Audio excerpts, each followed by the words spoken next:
সেদিন থেকে পৃথিবীতে বেয়াদব জন্ম নিয়েছে, যেদিন থেকে একটা কথা চালু হয়েছে, আমার ছেলে অন্যায় করলে আপনি শাসন করতে কে, অথবা আমার ছেলে অন্যায় করলে তুমি শাসন করতে কে।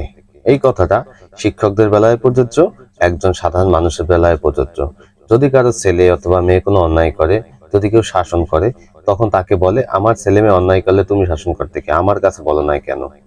হ্যাঁ, এই কথাটা যেদিন থেকে পৃথিবীতে প্রচলিত হয়েছে, সেদিন থেকেই বেয়াদবের জন্ম হয়েছে। দেখা যায় এখন বড়দের কোনো সম্মান নেই, ওরা কোমলমতি, ওদেরকে কিছু বলা যাবে না। হ্যাঁ, এই কথাটাও একটা কারণ।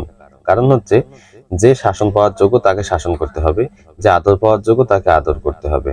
ছোটবেলায় যখন কেউ মারতো, তখন বাসায় এসে বললে, তখন মা বলতো যে তুই কি করছো, তোকে কেন মারবে। এই প্রশ্নের ভয়ে আর কখনো রাস্তা থেকে কোনো সমস্যা হলে বা কেউ মারলে, কেউ কিছু বললে বাসায় গিয়ে বলতাম না।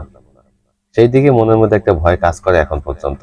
কিন্তু বর্তমান জেনারেশন যদি রাস্তায় মারামারি করে, বাবা অথবা মা পিছনে গিয়ে সেখানে শেল্টার দেয়, বলে যে আমি আছি পিছনে, দেখি কি করতে পারে। তো সেই থেকে বেয়াদবের জন্ম নিয়েছে। আসলে বেয়াদবের কারখানাগুলো আমরাই খুলে বসেছি। কারণ আমরা যদি আমাদের সন্তানকে সঠিকভাবে লালন পালন করতাম, সঠিক শিক্ষা দিতাম, তাহলে এই সমস্যাটা আর হতো না। ব্যক্তিগতভাবে আমার মত হচ্ছে, ভবিষ্যতে যখন আপনার ছেলে অথবা আপনার মেয়ে বড় হবে, সেই ছেলে অথবা সেই মেয়ে থেকে ভোগান্তির সম্মুখীন আপনাকেই হতে হবে, অন্য কেউ হবে না।